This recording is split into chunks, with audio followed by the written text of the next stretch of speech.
అయితే రాత్రి సాయంత్రం రాత్రి బాగా కలపడ్డారు ఏందా బా ఏంద్ర బాగా కొట్టుకున్నారు ఏంది అదే మీ సాక్ష్యం పొద్దున మిరపకాయ పాతపోయినప్పుడు అదే చెప్పేది అదే అదే మీ సాక్ష్యం అదేనా గుర్తు చేసేది ఏంది రాత్రి మీరు గడిపేది ఏంటి అదేగా సాక్షులు చెప్పేవాడు అదే నేను మాట్లాడతాను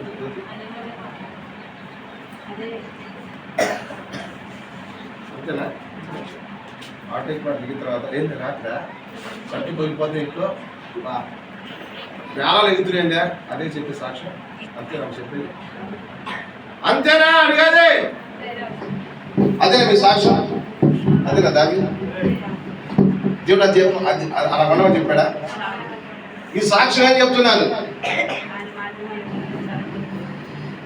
కానీ నువ్వు అక్కడ పోయిన తర్వాత నీ సాక్ష్యం ఏం చెప్తున్నారు వాళ్ళు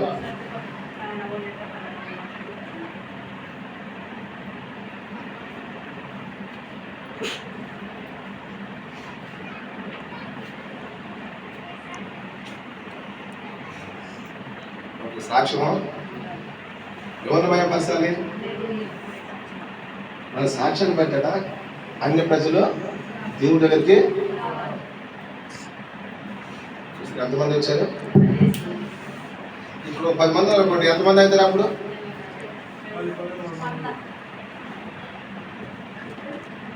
10 మందికి ఎంత 15 మంది ఎంత అవుతారు 100 మంది భార్య భర్త సఖ్యత ఉంటే భార్య మాట భర్త మాట ఉంటారు కదమ్మా నీ పాంటే భార్య అని పోతుందా భర్త మాట భార్య అంటే అంటే పోతుందా ఇద్దరు సఖ్యత ఉంటే ఖచ్చితంగా వస్తారు లేదమ్మా ప్రేమ గారికి వస్తారు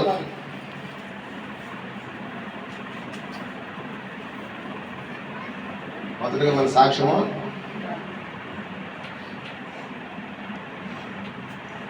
ఆ 10 మంది దేవుడు మీకు దేవుని స్తోత్రం హల్లెలూయా ఆ 10 మంది వస్త్రపు చెక్కు పట్టుకొని వచ్చి వాళ్ళు ఏమన్నారు దేవుడు మీకు తోడుగా సంగతి ఈ మాట ఒకటి మనకు చెప్పారమ్మా దేవుడు నీకు తోడుగా ఉన్నాడన్న సంగతి మాకు ఎత్తనబడి చెప్పండి దేవుడు మీకు తోడుగా ఉన్నాడన్న సంగతి మాకు ఎత్తనబడింది చూడమ్మలంతా వాక్యం వినండి వాక్యం అనే పునాది లేకనే మీరు గజిబిజి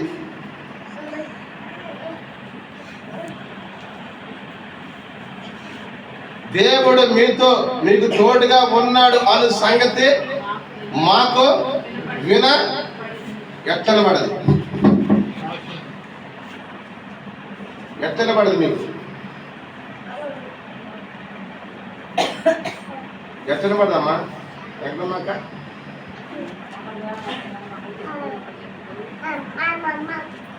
ఎత్తనబడదమ్మా స్వాతి దేవుడు మీకు తోడుగా ఉన్నాడనే సంగతి మాకు వినబడింది ఎలా వినబడది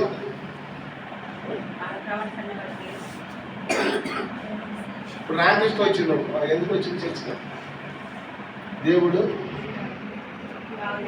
మీకు తోడుగా ఉన్నాడనే సంగతి మాకు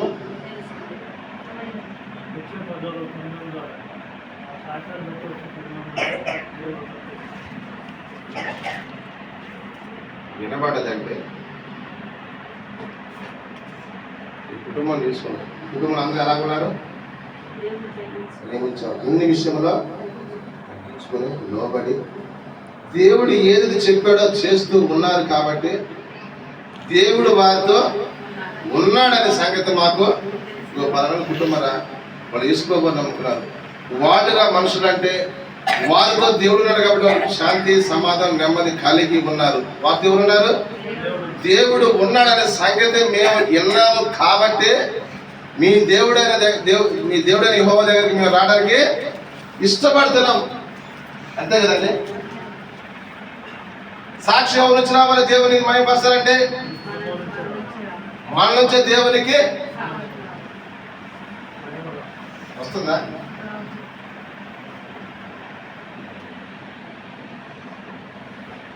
మన భక్తి మురికి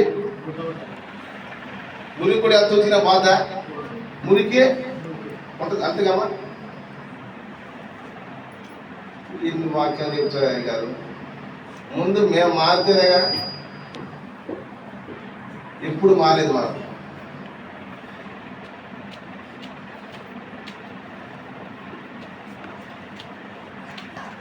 దేవుడు మీకు తోడుగా ఉన్నాడు సంగతి మాకు వినబడింది కనుక మేము మీతో కూడా వద్దుమని చెప్పుదురు. ఎవరు అన్నారామా? ఇన్ని సంవత్సరం దేవుడు నమ్ముకున్నాం, దేవుడు మీతో ఉన్నాడు, మేము కూడా మీతో పాటు మీ దేవుడైన యెహోవా దగ్గరికి వస్తామని ఎవరైనా మాట్లాడారా? చెప్పారా? మన సాక్ష్యమే బాగలేనప్పుడు వస్తారా అమ్మా? నువ్వు చెప్పినవు ఓరి తెలుసులే నీ భక్తి ఎందు నువ్వేందు మాకు అంటారులే దావీదు. వెనకంటారు ముందర పైన వెనక. అప్పుడు దేవుడి నామాన్ని అవమానపరిచేది ఎవరు? మనమా కాదమ్మా? మనం ఎలా కూడా అంటున్నాడు? అన్ని ప్రజలు ఆయన పోలి మనము ఇది చూస్తారు. ఆయన యూదులు అంత భక్తి పనులు ఉండబట్టగా అన్ని ప్రజలు వస్త్ర విషయం కూడా 10 మంది వచ్చారట. దేవుడు మీతో ఉన్నాడు కనుక మేము కూడా మీతో.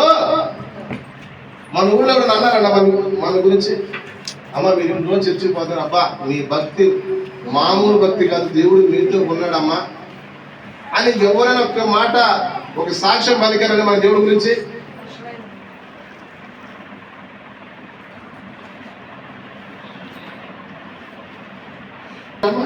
మనమే ఊపుకుంటా వెనక్కి చూసి ముందు చూసి కొనుక్కుంటా తిట్టుకుంటా పోదామా వద్దా మూలుకుంటా మొక్కుకుంటా సంతోషంగా వచ్చిన ఆయన చర్చలో కూర్చున్నాడు. ఒక మా చేయి అర్థమే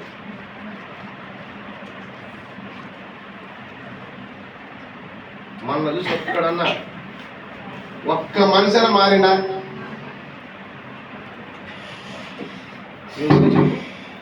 అని అక్కడ చర్చి నీ భక్తి బాగా నువ్వు నన్నుగా మాట్లావా? అట్లా లేదమ్మా. ఎప్పటికీ మీరు మారేది. మీతో దేవుడు ఉన్నాడని అన్ని ప్రజలు ఎప్పుడు గ్రహించేది. మీతో కలిసి అన్ని ప్రజలు దేవుని సన్నిధికి. అందుకే మన దేవుడు మన ప్రత్యేక పరిశీలించిన దేవుడు మన అందుకని ఏర్పరచుకున్నది.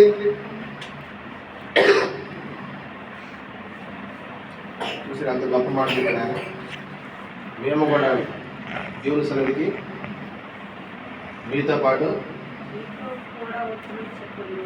ఇప్పుడు మనతో అన్నారా? మేమన్నా నువ్వు ఇన్ని రోజులు చెప్తున్నావు దేవుడు గురించి, మేము కూడా ఈ రోజు మీ చర్చికి రావాలనుకుంటున్నాం. ఒక్కడన్నా బతిలాడినా కానీ ఒక్కడన్నా వస్తున్నారా? మన దగ్గర సాక్ష్యము,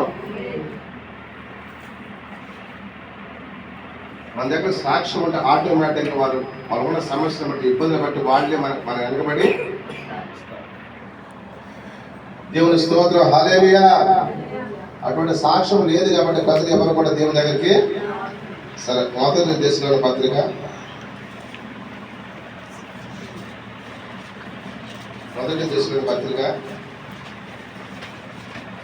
185వ పేజీ.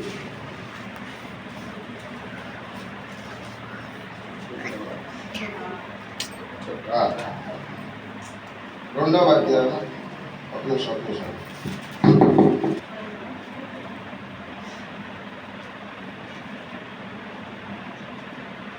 మొదటి అధ్యాయం 1వ వచనం, 1వ అధ్యాయం 7వ వచనం చదువుతారు. అర్థమేనమ్మా? దశలోని పత్రిక 1వ అధ్యాయము, మొదటి దశలోని పత్రిక 1వ అధ్యాయము 7వ వచనం. కాబట్టి మాసిదోనియలను అకయలోను విశ్వాసులందరికీ ఏమయ్యారట? కాబట్టి మాసిదోనియలోను అకయలోను విశ్వాసులందరికీ మాదిరి అయితిరి. మీరు మాదిరి అయ్యారమ్మా?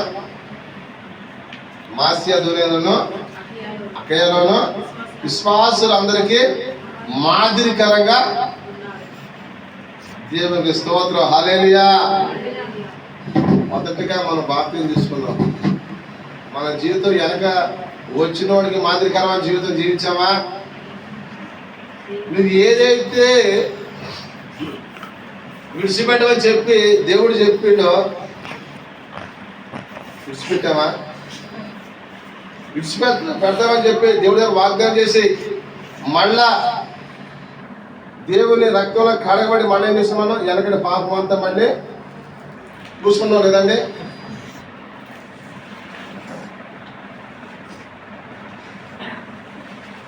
నిన్ను మాసిదోనియలోను అకయలోను ఒక మాదిరికరమైన జీవితము నిన్ను జీవించాలి అన్నాడు దేవుడు.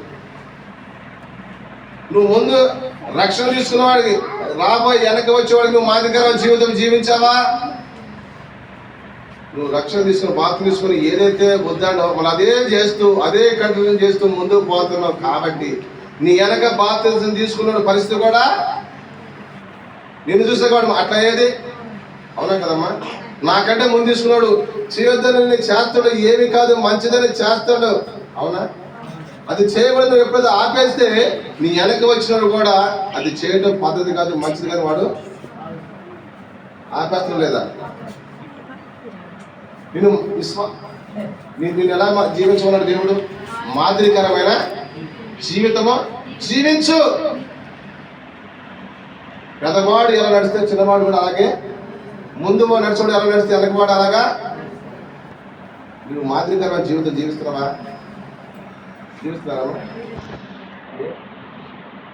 నిన్ను బట్టగా వాడు కూడా నాశనం అయిపోయింది, ఆమె కూడా నాశనం అయిపోయింది. లెక్క నువ్వు అప్ప చెప్పాల వద్దా? చెప్పాలి వద్దా? స్వామి నిన్ను బట్టే కదా, నీ అహంకారాన్ని బట్టి, నీ గర్వాన్ని బట్టి దేవుడు అంటే లెక్కలను తనగా ఉండబట్టే నీ వెనక వచ్చిన వాడు నిన్ను బట్టి వాడి నాశనమా, వాడి కుటుంబం నాశనమా.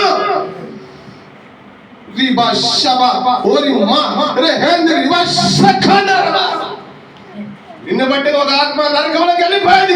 నిన్ను మాదిరికరమైన జీవితము జీవించమని దేవుడు చెప్పినప్పుడు నీకు వెనక వచ్చాడు నీ మాదిరికరమైన జీవితము జీవించి చూపించాలి. లేదా నీకు మాదిరికరమైన జీవితం జీవించడం చూపి రాకుండా నీవు మాదిరికరమైన జీవితము నీ వెనక వచ్చేవాడికి నీవు ముందుగా వచ్చిన దాన్ని వచ్చిన వాడికి మాదిరికరమైన జీవితం జీవిస్తే నిన్ను చూసి వాడు కూడా మాదిరికరమైన జీవిస్తాడు. నీవు ఎటువంటి అలవాట్లో ఉంటే వాడు అటువంటి అలవాట్లో ఉంటేనమ్మా. వాళ్ళు అక్కడ మాదిరికరమైన జీవితం జీవించబట్టే విశ్వాసాలకు మాదిరికరంగా ఉన్నారు కదమ్మా. చదువు. ఎందుకనగా మీ యొద్ద నుండి ప్రభు వాక్యము చదువు. అదే ఎందుకనగా మీ యొద్ద నుండి ప్రభు వాక్యము మాసిదోనియలోను అకయలోను మోగిన. ఏం మోగిందట? ఎందుకనగా మీ యొద్ద నుండి ప్రభు వాక్యము మాసిదోనియలోను అకయలోను మ్రోగిన. నీ సాక్ష్యము ఈ ఊర్లో చెడిపోయిన ఆ ఊర్లో కూడా చెడిపోతుంది కదమ్మా. వాడు అక్కడ ఊళ్ళో మంచి వాక్యం చెబితే ఆ ఊర్లో కూడా మంచి సాక్ష్యం వచ్చింది. ఇదే వాక్యం ఆ ఊర్లో చెబితే అక్కడ కూడా మంచి సాక్ష్యము. నీ ప్రవర్తన ఇక్కడ ఎలాగ చెడిపోయిందో అక్కడ కూడా నీ ప్రవర్తన బుద్ధి మారిద్దామండి.